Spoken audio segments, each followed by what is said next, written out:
अस्सलाम वालेकुम स्टूडेंट्स।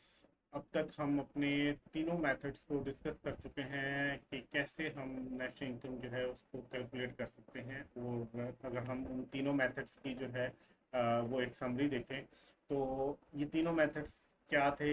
एक तो मेथड था हमारे पास एक्सपेंडिचर मेथड, ठीक है। एक्सपेंडिचर मेथड था, फिर एक हमारे पास इनकम अप्रोच या इनकम मेथड था, और एक प्रोडक्ट या आउटपुट या वैल्यू एडेड मेथड था या अप्रोच, ठीक है।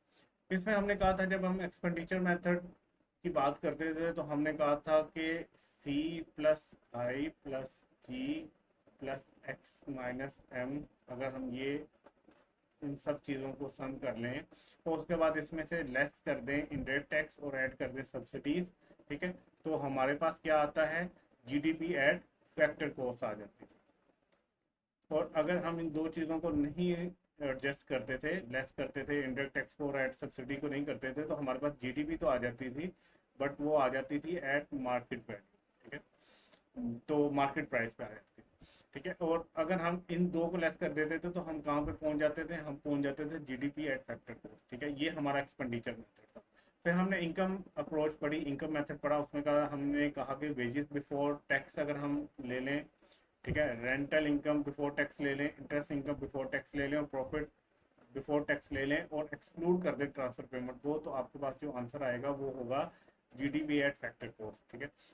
उसके बाद हमने प्रोडक्ट मेथड पढ़ा था, जब प्रोडक्ट अप्रोच पढ़ी थी उसमें कहा था हमने एग्रीकल्चर जो है वो सेक्टर जो है, या उसको हम अगर उसमें से जो फाइनल गुड निकल के आ रही है उसको हम ले लें, उसमें जितनी वैल्यू ऐड हो रही है बेसिकली उसकी बात हो रही है, ठीक है। या इसको हम कहते थे प्राइमरी सेक्टर, उसको ले लें, सेकेंडरी सेक्टर को ले लें और टर्शियरी सेक्टर को ले लें, जिसमें इंडिविजुअल की सर्विसेज भी आ जाती हैं और इंडस्ट्री की सर्विसेज भी आ जाती हैं। इन सब को अगर हम सम अप करें, इनमें जो वैल्यू एडिशन हुई है, तो उसके बाद हम किस स्टेज पे पहुंच जाते हैं, जीडीपी एट फैक्टर को।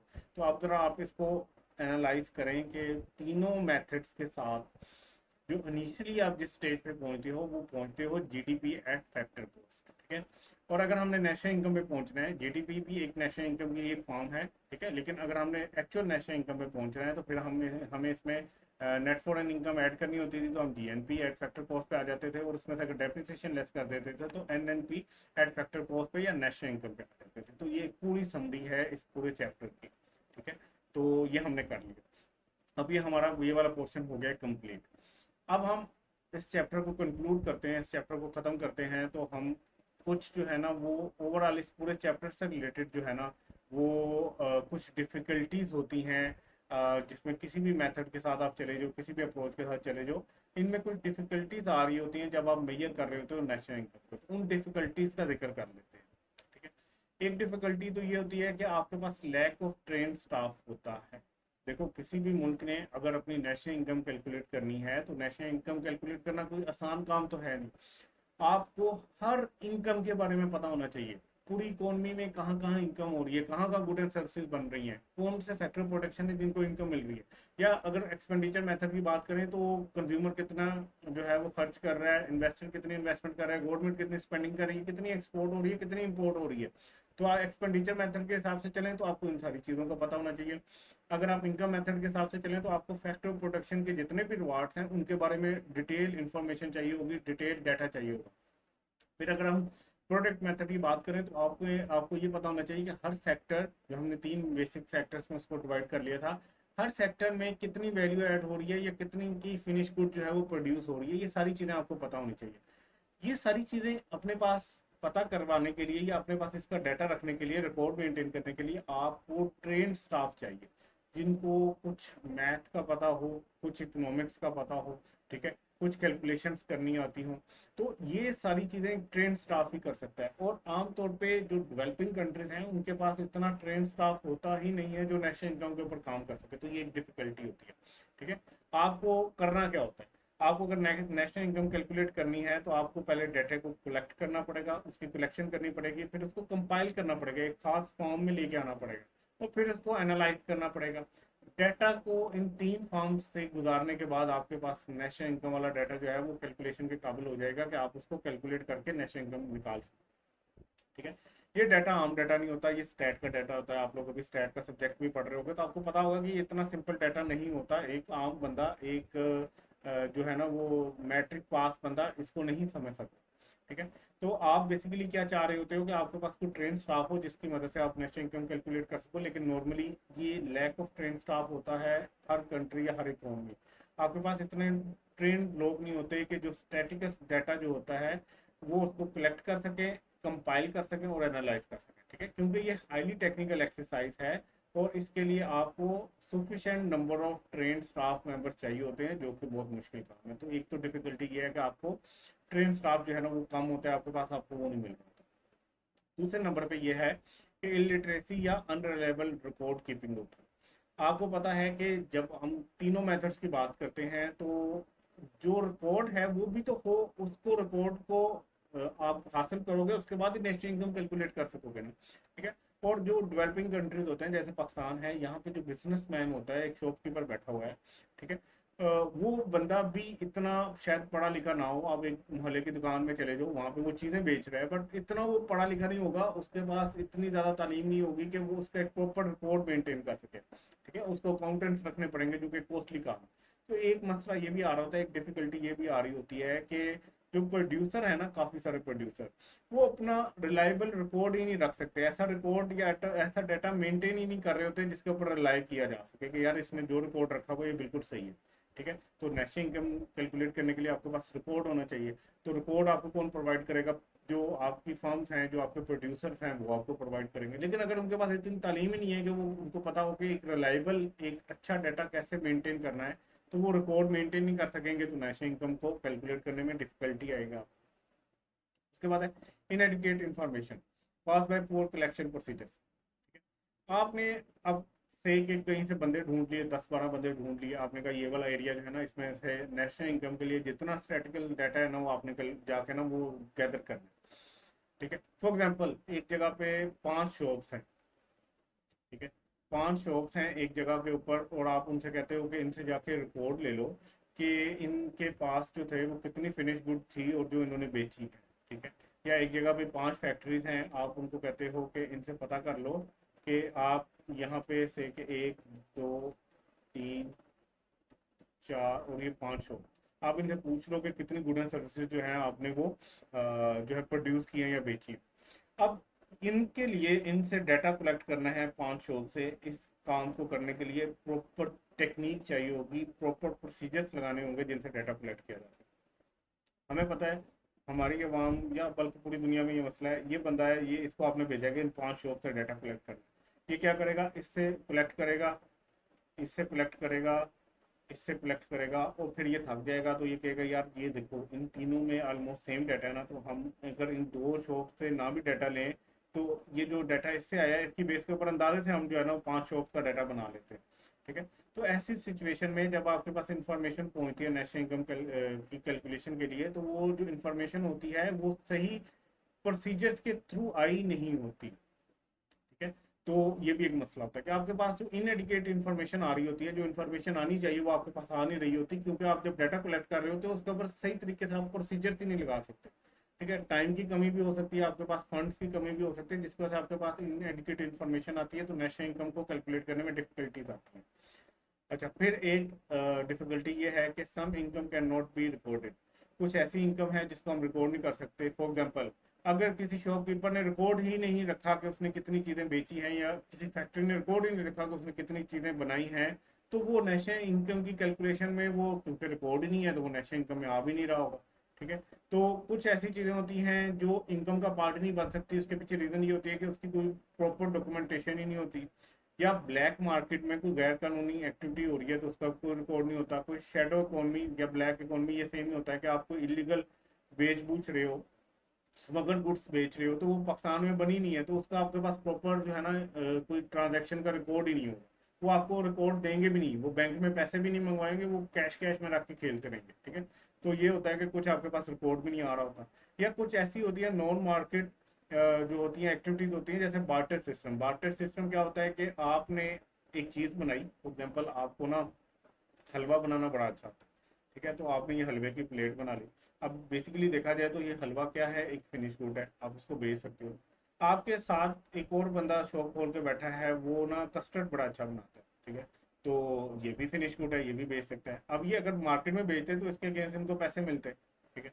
बट आप दोनों ने क्या किया कि आपने कहा यार तुम मेरे से आज हलवा ले लो और मेरे से मुझे ना कस्टर्ड दे दो, तो हम आपस में बार्टर सिस्टम कर लेते हैं, मतलब पैसों के बजाय जब चीज़ों के बदले चीज़ें खरीदी और ली जाती हैं उसको बार्टर सिस्टम कहते हैं। ऐसी सूरत में क्योंकि पैसों की इन्वॉल्वमेंट नहीं हुई तो उसका कोई प्रॉपर रिकॉर्ड भी नहीं होगा।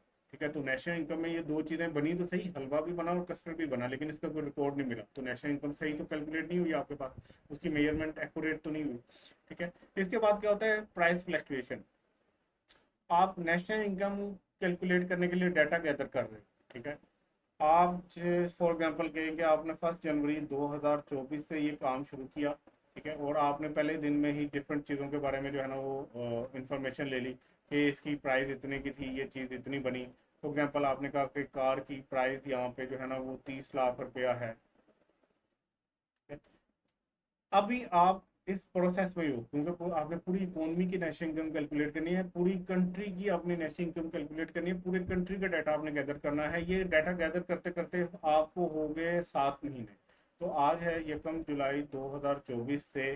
ठीक है, तो आज जो आप डाटा गैदर कर रहे हो, आज आपने कार की वैल्यू देखी तो कार की जो मार्केट प्राइस है वो आज होगी है 55 मिलियन, 50 लाख रुपए। अब क्या हुआ, प्राइस फ्लक्चुएट हुई है। ये आपने कार कितने की ऐड कर ली, 3 मिलियन की, ये कितने की कर रहे हो, 5 मिलियन की, हालांकि चीज एक ही है। तो ये भी एक मसला आ रहा होता है कि जब आप नेशनल इनकम कैलकुलेट कर रहे होते हो तो प्राइस क्योंकि फ्लक्चुएट होती रहती है तो उससे भी आपको करेक्ट नेशनल इनकम की जो है ना अमाउंट नहीं मेजर हो पा रही होती। ठीक है, तो अब हम बेसिकली कर क्या रहे थे, हम ये देख रहे थे कि कौन कौन से मसले मसाइल हैं जिनकी वजह से नेशनल इनकम सही तरीके से कैलकुलेट नहीं होती, या नेशनल इनकम को कैलकुलेट करने में ये मसले मसाइल आते हैं। पहला क्या था कि आपके पास ट्रेन स्टाफ नहीं आपको मिल रहा होता। दूसरे नंबर पे जिन्होंने डाटा मेंटेन करना है, जो फर्म्स हैं, जो प्रोड्यूसर है या जो बेचने वाले सेलर हैं, वो ही इतने तालीम याफ्ता नहीं होते कि उनके पास कोई एक काबिल एतमाद काबिल भरोसा जो है वो रिपोर्ट मौजूद हो जिसकी बेस के ऊपर आप नेशनल इनकम कैलकुलेट कर सकते। फिर क्या है कि आप जो डाटा फॉर एग्जांपल वो अच्छे भी हैं, उन्होंने डाटा मेंटेन भी किया हुआ, लेकिन आपके बंदे जो इन्फॉर्मेशन गैदर करने जा रहे हैं वो ही सही तरीके की इन्फॉर्मेशन नहीं लेके आ रहे। वही डंडी मार रहे हैं कि 3-4 जगह से इन्फॉर्मेशन ले ली, उसके बाद थक गए, उन्होंने एक दो शॉप्स ही छोड़ दी, एक दो फैक्ट्रीज ही छोड़ दी, तो आपके पास इनएडुकेटेड इन्फॉर्मेशन आ गई। फिर क्या होता है, कुछ ऐसी इनकम होती है जिसका रिकॉर्ड ही नहीं मौजूद होता। ठीक है, अनडॉक्यूमेंटेड या ब्लैक मनी वगैरह या बार्टर सिस्टम की ट्रांजेक्शन, तो इसकी वजह से अगर ये आपके पास इन्फॉर्मेशन नहीं होगी तो नेशनल इनकम भी आप अच्छे से कैलकुलेट नहीं कर सकते। फिर क्या हुआ कि प्राइस फ्लक्चुएशन होती रहती है, एक चीज कभी आप 10 रुपए की अपने पास रिकॉर्ड कर रहे होगे कितने की ये बनी थी, कभी वही चीज आपको लगेगा 20 रुपए की बनी, तो नेशनल इनकम एक्यूरेट तो ना हुई। ठीक है, उसमें इन्फ्लेशन का इफेक्ट आ गया। ठीक है, उसके बाद क्या होता है कि एक लास्ट पॉइंट है कि ये भी एक डिफिकल्टी आती है कि वो समटाइम क्या होता है कि आपके मुल्क में ना बाहर से फर्म्स आके काम कर रही होती है। फॉर एग्जाम्पल अगर हम पाकिस्तान की बात करें, यहाँ पे KFC एक ब्रांड है, इसी तरह कपड़ों के डिफरेंट ब्रांड्स होंगे। ठीक है, ये बाहर के ब्रांड्स हैं फॉर एग्जाम्पल, ये यहाँ पे पाकिस्तान में काम कर रहे हैं। ठीक है, ये पाकिस्तान में चीज़ें बना रहे हैं और यहाँ से इनकम बाहर भी लेके जा रहे होंगे। अब हमने नेशनल इनकम का जब कैलकुलेशन करने सीखा था तो उसमें हमने एक नेट प्रॉपर्टी का वर्ड यूज़ किया था कि जितनी इनकम यहाँ से बाहर चली गई और जितनी बाहर से अंदर आ गई उसको आपने एडलेस करना होता। बट ये कितनी इनकम यहाँ से बाहर गई और कितनी पाकिस्तान में आई, ये फाइंड आउट करना ही बड़ा मुश्किल होता है। ठीक है, तो ये भी एक बड़ा टेक्निकल काम है, इसमें भी आपसे गलतियां हो रही होती हैं, इनका प्रॉपर आप रिकॉर्ड आइडेंटिफाई नहीं कर पा रहे होते जिसकी वजह से आपकी नेशनल इनकम सही तरीके से मेजर नहीं हो पा रही होती। तो ये 6 पॉइंट्स हैं। ठीक है, आप इनके खाली नाम याद कर लो और इनको थोड़ा सा समझ लो तो मोर देन इनफ है, बस आपको नाम अच्छे से याद होने चाहिए कि ये डिफिकल्टी। फिर हम ये सीखेंगे, लास्ट हमारा टॉपिक है कि ये इम्पोर्टेंट क्यों होता है कि हम नेशनल इनकम को जो है वो मेजर करें। ठीक है, तो इसकी इंपॉर्टेंस क्या है, नेशनल इनकम की मेजर करने के पीछे रीजन क्या है, ये क्यों इतना अहम है कि आप नेशनल इनकम जो है उसको मेजर कर रहे हो तो उसको कैलकुलेट कर रहे हो। सबसे पहले इसकी रीजन ये है, इसकी इंपॉर्टेंस इस वजह से होती है कि आप असेस कर सकते हो इकोनॉमिक परफॉर्मेंस। आप अपनी इकोनॉमी की परफॉर्मेंस देख सकते हो, उसको असेस कर सकते हो कि वो अच्छी है या बुरी है। ठीक है, तो नेशनल इनकम जब आप कैलकुलेट करते हो तो गवर्नमेंट को मदद मिलती है कि वो इकोनॉमिक परफॉर्मेंस देख सकती है कि हमारी इकोनॉमी कैसे कर रही है, ग्रो कर रही है, डिक्लाइन कर रही है। ठीक है, अगर तो परसिस्टेंट इंक्रीज हो रहा है, हर साल आपकी नेशनल इनकम बढ़ रही है, तो इसका मतलब ये है कि आपकी इकोनॉमी ग्रो कर रही है। और अगर कम हो रही है तो इसका मतलब ये है कि इकोनॉमी जो है वो डिक्लाइन कर रही है। तो एक तो इसका मकसद ये हो गया, इंपॉर्टेंस ये होगी कि नेशनल इनकम क्यों कैलकुलेट की जाती है, ताकि आप असेस कर सको इकोनॉमिक परफॉर्मेंस। दूसरा क्या है कि आप मेजर कर सको लिविंग स्टैंडर्ड्स ऑफ पीपल। जो आपकी इकोनॉमी में लोग रहते हैं उनका लिविंग स्टैंडर्ड कैसा है। और ये कैसे पता चलता था? पर कैपिटा इनकम कैलकुलेट करके। पर कैपिटा इनकम कैसे आप कैलकुलेट करते थे? नेशनल इनकम को डिवाइड कर देते थे आप पॉपुलेशन साइज के ऊपर, तो आपके पास पर कैपिटा इनकम आ जाती थी। तो आपको पता लगता था कि जो यहाँ पे लोग रह रहे हैं उनका लिविंग स्टैंडर्ड कैसा है। ठीक है, जब आप लिविंग स्टैंडर्ड के बारे में जान लोगे, पर कैपिटा इनकम कैलकुलेट कर लोगे, तो गवर्नमेंट को मदद मिलती है कि वो अपने लोगों के रहन सहन के बारे में जान सकती है। क्या उसके लोग खुशहाल हैं या नहीं है? तो ये जानने के लिए भी, लिविंग स्टैंडर्ड को जज करने के लिए भी आपको नेशनल इनकम की जरूरत होती है। नेशनल इनकम होगी तो आप पर कैपिटा इनकम निकाल सकोगे, पर कैपिटा इनकम होगी तो आपको पता चलेगा कि आपके लोगों का लिविंग स्टैंडर्ड अब कैसा है। फिर एक और इम्पोर्टेंस इसकी ये भी है, एक और रीज़न ये भी है कि जिसका हम नेशनल इनकम जो है वो कैलकुलेट कर रहे होते हैं, कि आप एस्टिमेट करते हो कि डिस्ट्रीब्यूशन कैसे हो रही है नेशनल इनकम की। ठीक है, तो डिस्ट्रीब्यूशन बेसिकली होती कैसे है? आपका जो पूरी इकोनॉमी की नेशनल इनकम है वो डिस्ट्रीब्यूट हो रही होती है सारे फैक्टर ऑफ प्रोडक्शन। तो आप उसको भी एग्जामिन कर सकते हो नेशनल इनकम कैलकुलेट करके, कि यार ये फॉर एग्जाम्पल हम नेशनल इनकम कैलकुलेट करें और इनकम मेथड के थ्रू, तो आपको पता चलेगा कि यार वेजेस कितनी दी गई है, रेंटल इनकम कितनी आई है, इंटरेस्ट ऑन कैपिटल कितना है, प्रॉफिट कितना है। तो आपको ये भी आइडिया होगा कि डिस्ट्रीब्यूट कैसे हो रही है national income different factor of production. ठीक है, उसके बाद क्या है कि हेल्प होती है इकोनॉमिक प्लानिंग में। आपको जब नेशनल इनकम मिल जाएगी तो आप अब बेहतर डिसीजंस ले सकते हो, आप इफेक्टिव इकोनॉमिक पॉलिसीज बना सकते हो कि कैसे अपनी इकोनॉमी को मजीद बेहतर करना। आपके पास नेशनल इनकम आ गई, ठीक है, तो अब आप उसकी बेसिस के ऊपर जो है वो मजीद अच्छी डिसीजन लेके उसको मजीद इम्प्रूव कर सकते हो।